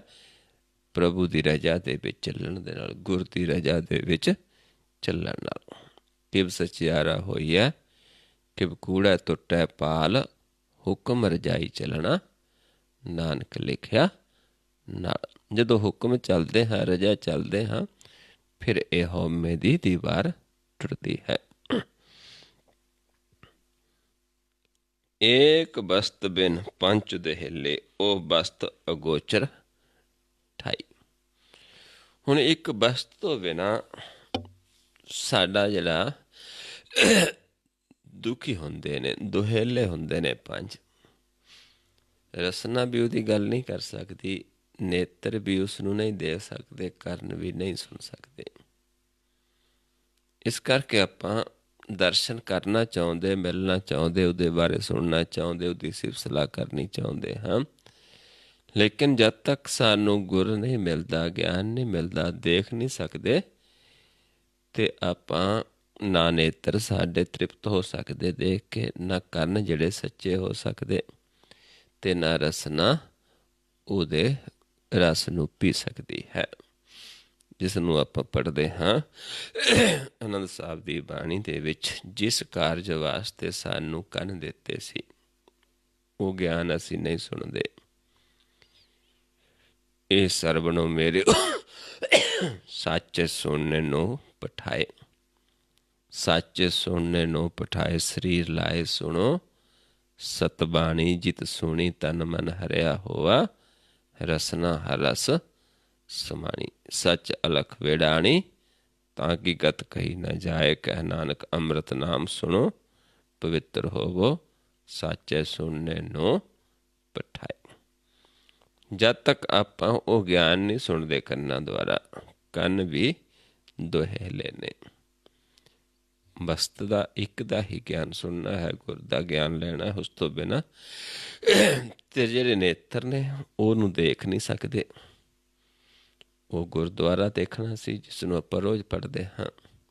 ਇਹ ਨੇਤਰੋ ਮੇਰਿਓ ਹਰ ਤੁਮ ਮੈਂ ਜੋ ਤਰੀ, ਹਰ ਬਿਨ ਅਵਰ ਨਾ ਦੇਖੋ ਕੋਈ, ਹਰ ਬਿਨ ਅਵਰ ਨਾ ਦੇਖੋ ਕੋਈ, ਨਦਰੀ ਹਰ ਨੇ ਹਾਲਿਆ। ਇਹ ਵੀ ਸੰਸਾਰ ਤੁਮ ਦੇਖਦੇ, ਇਹ ਹਰ ਕਾ ਰੂਪ, ਹਰ ਰੂਪ ਨਦਰੀ ਆਇਆ। ਕਿਵੇਂ ਆਇਆ? ਗੁਰ ਪ੍ਰਸਾਦੀ ਬੁਝਿਆ, ਜਬ ਵੇਖਾਂ ਹਰ ਇੱਕ ਹੈ, ਹਰ ਬਿਨ ਅਵਰ ਨਾ ਕੋਈ। ਕਿਵੇਂ ਪੁੱਜਿਆ ਨੇਤਰਾਂ ਨੇ? ਗੁਰ ਦੀ ਕਿਰਪਾ ਦੇ ਨਾਲ। ਦੇਖਿਆ ਵੀ ਸਾਰੇ ਇੱਕੋ ਹੀ ਹੈ। ਕਹਿ ਨਾਨਕ ਇਹ ਨੇਤਰ ਅੰਧ ਸੇ, ਸਤਿਗੁਰ ਮਿਲਿਆ ਦਿਵ ਦ੍ਰਿਸ਼ਟ ਹੋਈ। ਇਹ ਨੇਤਰ ਜਿਹੜੇ ਅੰਧੇ ਸੀ ਪਹਿਲਾਂ, ਅੰਧੇ ਕਿਉਂ ਸੀ? ਕਿਉਂਕਿ ਪਰਮੇਸ਼ਰ ਨੇੜੇ ਵਸਦਾ, ਉਹਨੂੰ ਦੇਖਦੇ ਨਹੀਂ ਸੀ। ਫਿਰ ਗੁਰ ਦੀ ਕਿਰਪਾ ਨਾਲ ਬੁਝਿਆ, ਫਿਰ ਮਨ ਦੀ ਦਿਵ ਦ੍ਰਿਸ਼ਟੀ ਹੋ ਗਈ, ਤੇ ਫਿਰ ਉਸ ਨੂੰ ਦੇਖਿਆ। ਕਹਿ ਨਾਨਕ ਇਹ ਨੇਤਰ ਅੰਧ ਸੇ, ਸਤਿਗੁਰ ਮਿਲਿਆ ਦਿਵ ਦ੍ਰਿਸ਼ਟ ਹੋਈ। ਏਦਾਂ ਹੀ ਰਸਨਾ ਹੈ। ਇਹ ਰਸਨਾ ਤੂੰ ਅਨਰਸ ਰਾਚ ਰਹੀ, ਤੇਰੀ ਪਿਆਸ ਨਾ ਜਾਏ। ਏਦਾਂ ਇਹ ਵੀ ਅਨਰਸਾਂ 'ਚ ਪਈ ਹੈ, ਪਿਆਸ ਨਹੀਂ ਜਾਂਦੀ। ਪਿਆਸ ਨਾ ਜਾਏ ਹੋਰ ਤੇ ਕਿੱਤਾ ਹੈ। ਜਿਚਰ ਹਰ ਰਸ ਪੱਲੇ ਨਾ ਪਾਏ, ਹਰ ਰਸ ਪਾਏ ਪੱਲੇ, ਪੀਏ ਹਰ ਰਸ ਬਹੁ ਨ ਤਿਸਨਾ ਲਾਗੈ ਆਏ। ਇਹ ਹਰ ਰਸ ਕਰਮੀ ਪਾਈਐ, ਸਤਿਗੁਰ ਮਿਲੈ ਜਿਸ ਆਏ। ਇਹ ਵੀ ਕਰਮ ਦੁਆਰਾ ਪ੍ਰਾਪਤ ਹੁੰਦਾ ਹੈ, ਜਿਨ੍ਹਾਂ ਨੂੰ ਸਤਿਗੁਰ ਦਾ ਮਿਲਾਪ ਹੁੰਦਾ ਹੈ। ਕਹਿ ਨਾਨਕ ਹੋਰ ਅਨਰਸਾ ਵਿਸਰੈ, ਜਾਂ ਹਰ ਵਸੈ ਮਨ ਆਏ। ਫਿਰ ਸਤਿਗੁਰ ਦੇ ਦੁਆਰਾ ਹਰੀ ਮਨ ਵਿੱਚ ਵਸ ਜਾਂਦਾ ਹੈ, ਫਿਰ ਇਸ ਨੂੰ ਹੋਰ ਰਸ ਵਿਸਰ ਜਾਂਦੇ ਨੇ। ਏਦਾਂ ਇਹ ਦੁਹੇਲੇ ਨੇ ਪੰਜ, ਇੱਕ ਵਸਤ ਤੋਂ ਬਿਨਾਂ, ਗੁਰ ਦੇ ਗਿਆਨ ਤੋਂ ਬਿਨਾਂ ਇਹ ਦੁਹੇਲੇ ਨੇ। ਇੱਕ ਵਸਤ ਬਿਨ ਪੰਜ ਦੁਹੇਲੇ, ਉਹ ਵਸਤ ਅਗੋਚਰ ਠਾਈ। ਉਹ ਵਸਤ ਹੈ, ਅਗੋਚਰ ਹੈ। ਉਹ ਕਿੱਥੇ ਹੈ? ਸਾਡੇ 10ਵੇਂ ਦੁਆਰ ਦੇ ਵਿੱਚ ਹੈ। ਜਿਸ ਕਾ ਗ੍ਰਹਿ ਤਿਨ ਦੀਆ ਤਾਲਾ, ਉਹ ਜਿੱਥੇ ਵਸਤੂ ਪਈ ਹੈ, ਉਸ ਦਾ ਪ੍ਰਭੂ ਦਾ ਘਰ ਹੈ। ਉਸਨੇ ਉਸ ਨੂੰ ਤਾਲਾ ਲਾਇਆ ਹੋਇਆ ਹੈ, ਜਿੰਦਰਾ ਲਾਇਆ ਹੈ। ਕੁੰਜੀ ਗੁਰ ਸੌ ਪਾਈ, ਉਸਦੀ ਕੁੰਜੀ ਗੁਰ ਹੈ, ਉਹ ਆਪਣੇ ਜਨਾਂ ਦੇ ਕੋਲ ਰੱਖੀ ਹੈ। ਅਨੇਕੋ ਪਾਪ ਕਰੇ ਨਹੀਂ ਪਾਵੈ, ਬਿਨ ਸਤਿਗੁਰ ਸਰਨਾਈ। ਉਸ ਨੂੰ ਆਪਾਂ ਜੋ ਲਾ ਲਈਏ, ਅਨੇਕੋ ਪਾਪ ਕਰ ਲਈਏ, ਨਹੀਂ ਪ੍ਰਾਪਤ ਕਰ ਸਕਦੇ। ਜਿੰਨੀ ਦੇਰ ਆਪਾਂ ਸਤਿਗੁਰ ਦੀ ਸ਼ਰਨ ਵਿੱਚ ਨਹੀਂ ਜਾਂਦੇ, ਸਾਨੂੰ ਉਹ ਕੁੰਜੀ ਨਹੀਂ ਮਿਲਦੀ। ਉਸ ਤੋਂ ਬਿਨਾਂ ਕੁੰਜੀ ਨਹੀਂ ਮਿਲਦੀ, ਕਿਉਂਕਿ ਉਸ ਮਾਲਕ ਨੇ ਸਾਡੇ ਘਰ ਨੂੰ ਤਾਲਾ ਲਾਇਆ ਹੈ। ਕੁੰਜੀ ਸਾਨੂੰ ਵੀ ਦਿੱਤੀ ਸੀ, ਪਰ ਆਪਾਂ ਉਹ ਕੁੰਜੀ ਗੁਆਚੀ ਗਈ ਸਾਡੀ ਕੁੰਜੀ ਗੁਆਚ ਗਈ ਹੈ। ਇਸ ਕਰਕੇ ਅਸੀਂ ਆਪ ਨਹੀਂ ਜਾ ਸਕਦੇ, ਸਤਿਗੁਰ ਦੀ ਸ਼ਰਨ ਜਾਂਦੇ, ਉੱਥੋਂ ਫਿਰ ਸਾਨੂੰ ਗੁਰ ਕੂੰਜੀ ਪ੍ਰਾਪਤ ਹੁੰਦੀ ਹੈ। ਕੂੰਜੀ ਕੀ ਹੈ? ਗੁਰ। ਗੁਰ ਕੂੰਜੀ ਪਾਹੋ ਨਿਵਲ, ਮਨ ਕੋਠਾ ਤਨ ਛੱਤ, ਨਾਨਕ ਗੁਰ ਬਿਨ ਮਨ ਕਾ ਤਾਕ ਨ ਉਗੜੈ, ਆਵਰ ਨਾ ਕੂੰਜੀ ਹੱਥ। ਹੋਰ ਕਿਸੇ ਦੇ ਕੋਲ ਇਹ ਕੂੰਜੀ ਨਹੀਂ ਹੈ। ਜਿਨ ਕੇ ਬੰਧਨ ਕਾਟੇ ਸਤਿਗੁਰ, ਤਿਨ ਸਾਧ ਸੰਗਤ ਲਿਵ ਲਾਈ। ਜਿਨ੍ਹਾਂ ਦੇ ਮਾਲਕ ਦਇਆ ਕਰਦਾ ਹੈ, ਕਿਰਪਾ ਕਰਦਾ ਹੈ, ਬੰਧਨ ਕੱਢਦਾ ਹੈ, ਉਹ ਸਾਧੂ ਜਿਨ੍ਹਾਂ ਦੀ ਸੰਗਤ 'ਚ ਆਉਂਦੇ ਨੇ, ਉੱਥੇ ਆ ਕੇ ਫਿਰ ਉਹ ਗੁਰ ਦਾ ਗਿਆਨ ਲੈ ਕੇ ਲਿਵ ਜੋੜ ਲੈਂਦੇ ਨੇ ਪ੍ਰਭੂ ਦੇ ਨਾਲ। ਪੰਜ ਜਨਾ ਮਿਲ ਮੰਗਲ ਗਾਇਆ, ਹਰ ਨਾਨਕ ਭੇਦ ਨਾ ਪਾਈ। ਫਿਰ ਉਹ ਪੰਜ ਜਨ, ਪੰਜ ਇੱਥੇ ਕੋਈ ਗਿਣਤੀ ਨਹੀਂ ਵੀ ਪੰਜ ਨਹੀਂ, ਪੰਜ। ਪੰਜ ਕਿਹਨੂੰ ਕਹਿੰਦੇ ਨੇ? ਜਿਹੜੇ ਪ੍ਰਭੂ ਦਾ ਸਿਮਰਨ ਕਰਦੇ ਨੇ, ਜਿਹੜੇ ਪ੍ਰਭੂ ਨੂੰ ਪ੍ਰਵਾਨ ਹੋ ਜਾਂਦੇ ਨੇ, ਜਿਹਦਾ ਧਿਆਨ ਇੱਕ ਗੁਰ ਹੁੰਦਾ ਹੈ।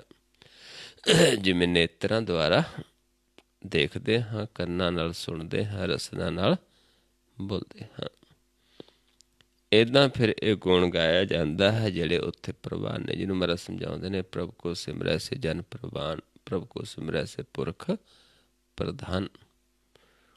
ਉਹ ਫਿਰ ਪੰਜ ਪ੍ਰਵਾਨ, ਪੰਜ ਪ੍ਰਧਾਨ, ਪੰਚੇ ਪਾਵੈ ਦਰਗਾਹ ਮਾਨ, ਪੰਚੇ ਸੋਹੈ ਦਰ ਰਾਜਾਨ, ਪੰਚਾਂ ਕਾ ਗੁਰ ਏਕ ਧਿਆਨ। ਇੱਦਾਂ ਫਿਰ ਉਹ ਪੰਜ ਜਣੇ ਨੇ ਜਿਹੜੇ, ਉਹਨੂੰ ਮਿਲ ਕੇ ਫਿਰ ਇਹ ਮੰਗਲ ਗਾਇਆ, ਗਿਆਨ ਲਿਆ ਗੁਰ ਦਾ। ਮੰਗਲ ਕੀ ਹੈ? ਗੁਰ ਦਾ ਗਿਆਨ। ਹਰ ਨਾਨਕ ਭੇਦ ਨਾ ਪਾਈ। ਫਿਰ ਕਹਿੰਦੇ ਉਹ ਜਨ ਨੇ ਜਿਹੜੇ ਉਹਦਾ ਹੀ ਰੂਪ ਹੁੰਦੇ ਨੇ, ਜਿਹੜੇ ਪੰਜ ਜਨ ਨੇ, ਉਹਨਾਂ ਨੂੰ ਮਿਲ ਕੇ ਫਿਰ ਇਹ ਮੰਗਲ ਗਾਇਆ ਜਾਂਦਾ ਹੈ। ਜਿਵੇਂ ਮਹਾਰਾਜ ਸਮਝਾਉਂਦੇ ਨੇ, ਨਾਨਕ ਸਾਧ ਪ੍ਰਭ ਭੇਦ ਨਾ ਪਾਈ। ਵੀ ਸਾਧੂ ਤੇ ਪ੍ਰਭੂ ਦੇ ਵਿੱਚ ਭੇਦ ਨਹੀਂ। ਪਰ ਸਾਧੂ ਕੋਈ ਸਰੀਰ ਨਹੀਂ, ਸਾਧੂ ਮਨ ਦੀ ਅਵਸਥਾ ਹੈ। ਇੱਦਾਂ ਜਿਹੜੇ ਹਰੀ ਦੇ ਜਨ ਨੇ, ਉਹ ਕੋਈ ਸਰੀਰ ਕਰਕੇ ਨਹੀਂ ਹੁੰਦੇ, ਮਨ ਦੀ ਇੱਕ ਅਵਸਥਾ ਹੈ। ਕਿਉਂਕਿ ਕੱਪੜਾ ਸਰੀਰ ਹੈ, ਇਹ ਸਾਰਿਆਂ ਦਾ ਉਹ ਅਜਿਹਾ ਹੀ ਹੁੰਦਾ ਹੈ। ਸਰੀਰ ਦੇ ਉੱਪਰ ਫਿਰ ਹੋਰ ਆਪਾਂ ਕੱਪੜੇ ਪਾਉਂਦੇ ਹਾਂ, ਪੇ ਕਰਦੇ ਹਾਂ, ਲੇਕਿਨ ਇੱਥੇ ਸਾਰਾ ਗਿਆਨ ਹੈ। ਸੰਤ ਜਨ, ਸਾਧੂ ਜਨਾਂ ਦੀ ਪਹਿਚਾਣ ਆਪਾਂ ਨੂੰ ਗਿਆਨ ਤੋਂ ਹੋਣੀ ਹੈ, ਨਾ ਕਿ ਸਰੀਰ ਤੋਂ। ਮੇਰੇ ਰਾਮ ਰਾਏ ਇਨ ਬਿਦ ਮਿਲੈ ਗੁਸਾਈ। ਹੁਣ ਸਮਝਾਉਂਦੇ ਨੇ ਮਨ ਨੂੰ ਕਿ ਇਸ ਤਰੀਕੇ ਨਾਲ ਫਿਰ ਉਹ ਪ੍ਰਭੂ ਮਿਲਦਾ ਹੈ। ਸਹਿਜ ਭਇਆ ਪਰਮ ਖਿਨ ਮਹਿ ਨਾਠਾ, ਮਿਲ ਜੋਤੀ ਜੋਤ ਸਮਾਈ। ਵੀ ਭਰਮ ਸਹਿਜ ਪ੍ਰਾਪਤ ਹੋ ਗਿਆ, ਭਰਮ ਨਾਠਾ, ਇੱਕ ਖਿਨ ਦੇ ਵਿੱਚ ਭਰਮ ਦੂਰ ਹੋ ਗਿਆ, ਜਦੋਂ ਜੋਤ ਨੂੰ ਜੋਤ ਦੇ ਵਿੱਚ, ਜੋਤ ਜੋਤ ਦੇ ਵਿੱਚ ਸਮਾ ਗਈ, ਇੱਕ ਦਿਸ਼ਟ ਹੋ ਕੇ। ਕਿੱਥੇ ਜਾ ਕੇ ਸਮਾਉਂਦੀ ਹੈ? ਮਿਲਦੀ ਹੈ, ਜੋਤ ਜੋਤ ਵਿੱਚ ਮਿਲਦੀ ਹੈ, ਜਦੋਂ ਆਪਾਂ ਦੋਨਾਂ ਨੇਤਰਾਂ ਨੂੰ ਸਮ ਕਰਦੇ ਹਾਂ, ਜਿੱਥੋਂ ਪੌਣ ਆਉਂਦੀ ਹੈ। ਮਹਾਰਾਜ ਸਮਝਾਉਂਦੇ ਨੇ, ਈੜਾ ਪਿੰਗਲਾ ਔਰ ਸੁਖਮਣਾ ਪੌਣੇ ਬੰਦ ਰਹਾਓ ਕੋ, ਚੰਦ ਸੂਰਜ ਤੋਂ ਸਮ ਕਰ ਰੱਖੋ, ਬ੍ਰਹਮ ਜੋਤ ਮਿਲ ਜਾਓ ਕੋ। ਤੇ ਇਸ ਤਰੀਕੇ ਨਾਲ ਜਦੋਂ ਅਭਿਆਸ ਕਰਦੇ ਹਾਂ, ਜਿਨ੍ਹਾਂ ਨੂੰ ਵਿਸ਼ਵਾਸ ਦੇ ਨਾਲ ਕਰਦੇ, ਸਹਿਜ ਪ੍ਰਗਟ ਹੋ ਜਾਂਦਾ, ਪ੍ਰਕਾਸ਼ ਪ੍ਰਗਟ ਹੋ ਜਾਂਦਾ ਹੈ। ਫਿਰ ਭਰਮ ਨਹੀਂ ਰਹਿੰਦਾ ਤੇ ਪ੍ਰਭੂ ਦਾ ਮਿਲਾਪ ਹੋ ਜਾਂਦਾ, ਕਿਉਂਕਿ ਪ੍ਰਭੂ ਪ੍ਰਕਾਸ਼ ਰੂਪ ਹੈ। ਤੇ ਇੱਥੇ ਫਿਰ ਇਹ ਰਹੋ ਦੀ ਦੂਜਾ ਰਹੋ ਆ ਗਿਆ। ਜਿਵੇਂ ਪਹਿਲੇ ਰਹੋ ਦੇ ਵਿੱਚ ਪੁੱਛਿਆ ਸੀ ਵੀ ਕਿਵੇਂ ਮਿਲਿਆ ਜਾਂਦਾ ਉਸ ਪ੍ਰਭੂ ਨੂੰ, ਇਹਦੇ ਵਿੱਚ ਦੱਸ ਦਿੱਤਾ। ਫਿਰ ਸਮਝਾ ਕੇ, ਸਾਰਾ ਸ਼ਬਦ ਸਮਝਾ ਕੇ, ਵੀ ਜਿਨ੍ਹਾਂ ਦੇ ਬੰਧਨ ਕੱਢਦਾ ਹੈ, ਸਾਧੂ ਜਨਾਂ ਦੀ ਸੰਗਤ ਮਿਲਦੀ ਹੈ, ਉਹਦੇ ਜਨਾਂ ਨੂੰ ਮਿਲ ਕੇ ਉਹ ਮੰਗਲ ਗਾਉਂਦੇ ਨੇ। ਉਹਦੇ ਜਨ ਉਸ ਪ੍ਰਭੂ ਦਾ ਰੂਪ ਹੁੰਦੇ ਨੇ, ਭੇਦ ਨਹੀਂ ਹੁੰਦਾ। ਤੇ ਇਸ ਤਰੀਕੇ ਨਾਲ ਫਿਰ ਉਹ ਪ੍ਰਭੂ ਦਾ ਮਿਲਾਪ ਹੁੰਦਾ ਹੈ, ਜੋਤ ਜੋਤ ਦੇ ਵਿੱਚ ਸਮਾਉਂਦੀ ਹੈ। ਆਓ ਹੁਣ ਆਪਾਂ ਅਭਿਆਸ ਕਰੀਏ ਨਾਲ ਨਾਲ, ਤਾਂ ਕਿ ਆਪਾਂ ਜੋਤ ਨੂੰ ਜੋਤ ਵਿੱਚ ਮਿਲਾਉਣਾ। ਜੋ ਆਪਾਂ ਅਭਿਆਸ ਕਰਦੇ ਹਾਂ ਇਸ ਕਰਕੇ ਕਰਦੇ ਕਿ ਸਾਡੀ ਜੋਤ ਪ੍ਰਭੂ ਦੀ ਜੋਤ 'ਚ ਸਮਾ ਕੇ ਇੱਕ ਰੂਪ ਹੋ ਜਾਈਏ। ਅਸੀਂ ਉਹਦਾ ਰੂਪ ਹੋ ਜਾਈਏ ਅਤੇ ਉਹ ਸਾਡੇ 'ਚ ਸਮਾ ਜਾਵੇ, ਅਸੀਂ ਉਸ ਦੇ ਵਿੱਚ ਸਮਾ ਜਾਈਏ। ਜਿਵੇਂ ਬੂੰਦ ਸਾਗਰ 'ਚ ਸਮਾ ਜਾਂਦੀ ਅਤੇ ਸਾਗਰ ਬੂੰਦ ਦੇ ਵਿੱਚ ਸਮਾ ਜਾਂਦਾ ਹੈ। ਆਓ ਕਿਵੇਂ ਕਰਨਾ ਹੈ। ਦੋ ਨੇਤਰ ਸਮ ਕਰਨੇ ਨੇ। ਇਸ ਪੁਆਇੰਟ 'ਤੇ ਥੋੜ੍ਹਾ ਆਪਣੇ ਆਪ ਨੂੰ ਪਰਖਣਾ ਹੈ, ਦੇਖਣਾ ਹੈ ਕਿ ਮਨ ਕੀ ਅਵਸਥਾ ਦੇ ਵਿੱਚ ਹੈ, ਇੱਕ ਦ੍ਰਿਸ਼ਟ ਹੈ ਜਾਂ ਦੋ ਦ੍ਰਿਸ਼ਟ ਹੈ। ਜਦੋਂ ਦੋਨਾਂ ਨੇਤਰਾਂ ਨੂੰ ਇਸ ਪੁਆਇੰਟ 'ਤੇ ਸਮ ਕਰਕੇ ਆਪਾਂ ਦੇਖਾਂਗੇ ਤੇ ਦੇਖਣਾ ਹੈ ਕਿ ਨੱਕ ਦਿਸਦਾ ਜਾਂ ਨਹੀਂ। ਜੇ ਨਹੀਂ ਦਿਸਦਾ ਫਿਰ ਅਸੀਂ ਇੱਕ ਦ੍ਰਿਸ਼ਟ ਹਾਂ, ਜੇ ਦਿਸਦਾ ਹੈ ਫਿਰ ਅਸੀਂ ਇੱਕ ਦ੍ਰਿਸ਼ਟ ਨਹੀਂ, ਦੋ ਦ੍ਰਿਸ਼ਟ ਹਾਂ। ਫਿਰ ਇਹ ਦੇਖਣਾ ਹੈ ਵੀ ਕਿਸ ਪਾਸੇ ਦਿਸਦਾ, ਸੱਜੇ ਦਿਸਦਾ ਖੱਬੇ ਦਿਸਦਾ ਹੈ। ਜੇ ਨੱਕ ਸਾਰਾ ਸੱਜੇ ਪਾਸੇ ਦਿਸੇਗਾ, ਇਸੇ ਪਾਸੇ ਧਿਆਨ ਹੋਏਗਾ ਸਾਡਾ, ਤਾਂ ਉਹ ਗੁਣ ਹੈ। ਜੇ ਇਸ ਪਾਸਿਓਂ ਦਿਸਦਾ ਹੈ ਤੇ ਰਜੋ ਗੁਣੀ ਹਾਂ, ਜੇ ਵਿਚਾਲੇ ਦਿਸਦਾ ਸਤੋ ਗੁਣ ਹੈ। ਜੇ ਨਹੀਂ ਦਿਸਦਾ ਫਿਰ ਇੱਕ ਦ੍ਰਿਸ਼ਟ ਹਾਂ। ਇੰਨਾ ਆਪਾਂ ਪਰਖ ਲੈਣਾ ਹੈ। ਉਸ ਤੋਂ ਬਾਅਦ ਸਮਝ ਲਓ, ਮੇਰੇ ਵੱਲ ਦੇਖ ਲਓ। ਜੇ ਕੋਈ ਨਵਾਂ ਜੀਵ ਹੈ, ਪਹਿਲਾਂ ਇੱਥੇ ਦੇਖ ਕੇ ਥੋੜ੍ਹਾ ਆਪਣੇ ਆਪ ਨੂੰ ਸਮਝਣਾ ਪਰਖਣਾ ਹੈ, ਧਿਆਨ ਨੂੰ, ਕਿ ਕਿਸ ਪਾਸੇ ਹੈ, ਦਿਸਦਾ ਨੱਕ ਜਾਂ ਨਹੀਂ। ਫਿਰ ਮੈਂ ਆਵਾਜ਼ ਦੇਵਾਂਗਾ ਕਿ ਧਿਆਨ ਸਾਹਮਣੇ ਲੈ ਕੇ ਆਓ। ਫਿਰ ਆਪਾਂ ਸਾਹਮਣੇ ਦੇਖਣਾ ਹੈ।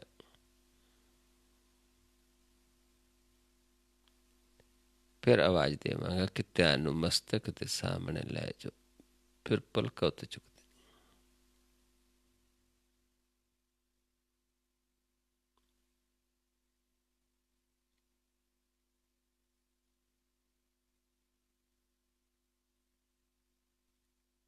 ਫਿਰ ਜਦੋਂ ਕਹਾਂਗਾ ਸਾਹਮਣੇ, ਫਿਰ ਸਾਹਮਣੇ।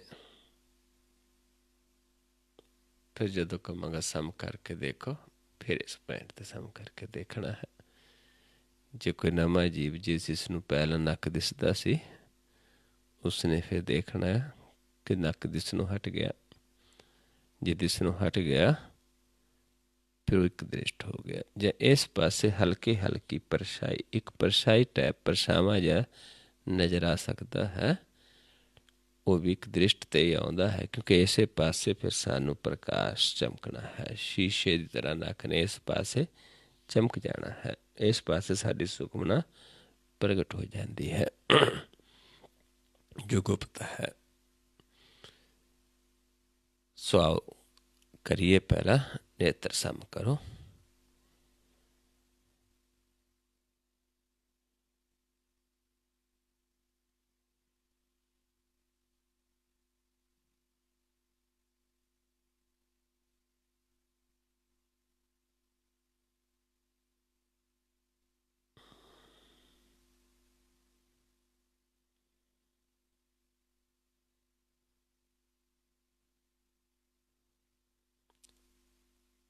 ਸਾਹਮਣੇ ਲੈ ਕੇ ਆਓ ਧਿਆਨ।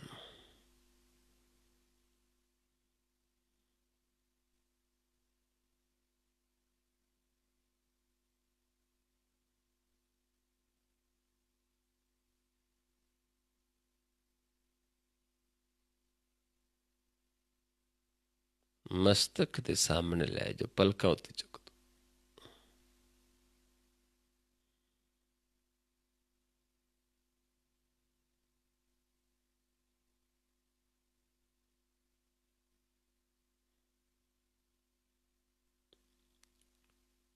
ਫਿਰ ਸਾਹਮਣੇ ਲੈ ਕੇ ਆਓ।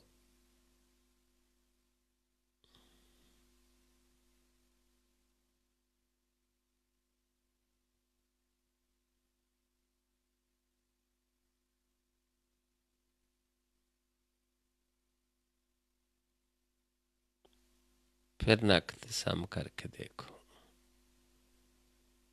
ਜੇ ਕੋਈ ਨਵਾਂ ਜੀਵ ਜੇ ਦਿਸਦਾ ਸੀ ਨੱਕ ਪਹਿਲਾਂ, ਉਸਨੇ ਦੇਖਣਾ ਹੈ ਕਿ ਦਿਸਣੋਂ ਹਟ ਗਿਆ, ਕਿਉਂਕਿ ਇੱਕ ਦ੍ਰਿਸ਼ਟ ਜਦੋਂ ਹੋ ਗਏ ਆਪਾਂ ਨੂੰ ਆਪਣਾ ਨੱਕ ਨਹੀਂ ਦਿਸੇਗਾ।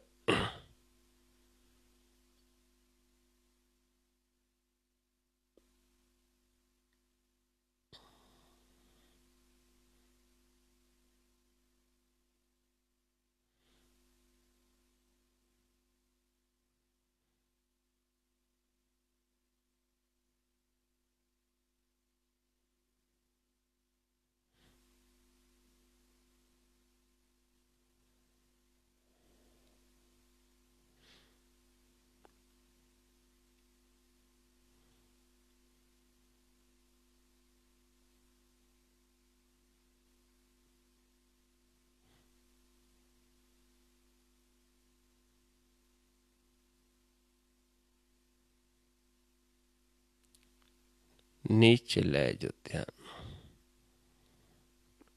ਜਿੱਥੇ ਵੀ ਆਪਾਂ ਬੈਠੇ ਹਾਂ, ਜੋ ਚਾਦਰ ਜੋ ਥੱਲੇ ਵਿਛਿਆ ਉਸ ਤੋਂ ਥੋੜਾ ਉੱਤੇ ਧਿਆਨ ਟਿਕਾਉਣ ਦੀ ਕੋਸ਼ਿਸ਼ ਕਰਨੀ ਹੈ, ਦੇਖਣ ਦੀ ਕੋਸ਼ਿਸ਼ ਕਰਨੀ ਹੈ। 5 ਉਂਗਲ ਉੱਤੇ ਦੇਖਣ ਦੀ ਕੋਸ਼ਿਸ਼ ਕਰਨੀ ਹੈ। ਇੱਥੇ ਸਾਨੂੰ ਪ੍ਰਕਾਸ਼ ਅਨੁਭਵ ਹੋਣਾ ਸ਼ੁਰੂ ਹੋ ਜਾਏਗਾ। ਇੱਕ ਹਲਚਲ ਪਾਣੀ ਦੀ ਤਰ੍ਹਾਂ ਲਹਿਰਾਂ, ਸਾਨੂੰ ਇੱਕ ਹਲਚਲ ਅਨੁਭਵ ਹੋਣੀ ਸ਼ੁਰੂ ਹੋਏਗੀ।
ਫਿਰ ਸਮ ਕਰਕੇ ਦੇਖੇ ਆਪਣੇ ਆਪ ਨੂੰ।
फिर नीचे लाए जो ध्यान,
सामने लेके आइए ध्यान।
ਮਸਤਕ ਦੇ ਸਾਹਮਣੇ ਲੈ ਜਾਓ ਧਿਆਨ, ਪਲਕਾਂ ਉੱਤੇ ਚੁੱਕ ਦੋ।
फिर सामने लेके आइए ध्यान।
ਨੀਚਲ ਹੈ ਜੋ ਧਿਆਨ।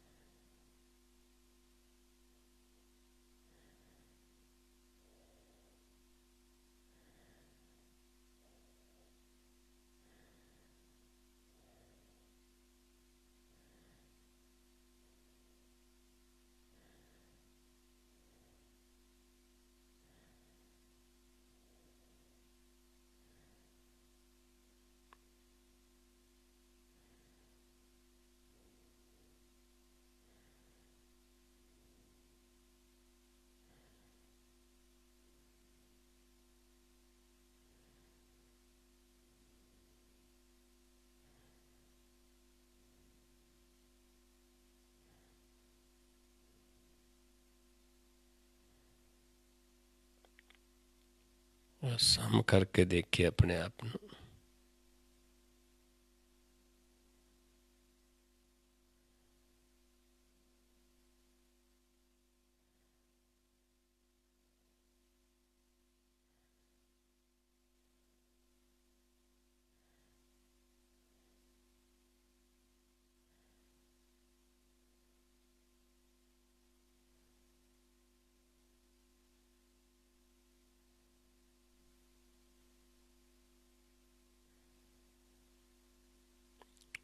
ਵਾਹਿਗੁਰੂ ਜੀ ਕਾ ਖਾਲਸਾ, ਵਾਹਿਗੁਰੂ ਜੀ ਕੀ ਫਤਿਹ। ਸੋ ਗੁਰਮੁਖ ਪਿਆਰਿਓ, ਇਸ ਤਰੀਕੇ ਦੇ ਨਾਲ ਆਪਾਂ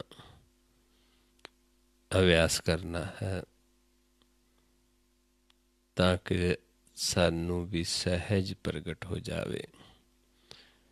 ਉਹ ਪ੍ਰਗਟ ਹੋ ਜਾਵੇ ਜਿਸ ਤੋਂ ਆਪਾਂ ਪੈਦਾ ਹੋਏ ਹਾਂ, ਜਿਹਨੇ ਸਾਨੂੰ ਸਾਜਿਆ ਹੈ, ਜਿਹਨੂੰ ਮਹਾਰਾਜ ਸਮਝਾਉਂਦੇ ਨੇ, ਸਸੈ ਸਭ ਜਗ ਸਹਿਜ ਉਪਾਇਆ, ਤੀਨ ਭਵਨ ਇੱਕ ਜੋਤੀ, ਗੁਰਮੁਖ ਵਸਤ ਪ੍ਰਾਪਤ ਹੋਵੈ, ਚੁਣ ਲੈ ਮਾਨਕ ਮੋਤੀ, ਸਮਝੈ ਸੂਝੈ ਪੜ੍ਹ ਪੜ੍ਹ ਬੂਝੈ, ਅੰਤ ਨਿਰੰਤਰ ਸਾਚਾ, ਗੁਰਮੁਖ ਦੇਖੈ ਸਾਚ ਸੰਭਾਲੇ, ਬਿਨ ਸਾਚੇ ਜਗ ਕਾਚਾ।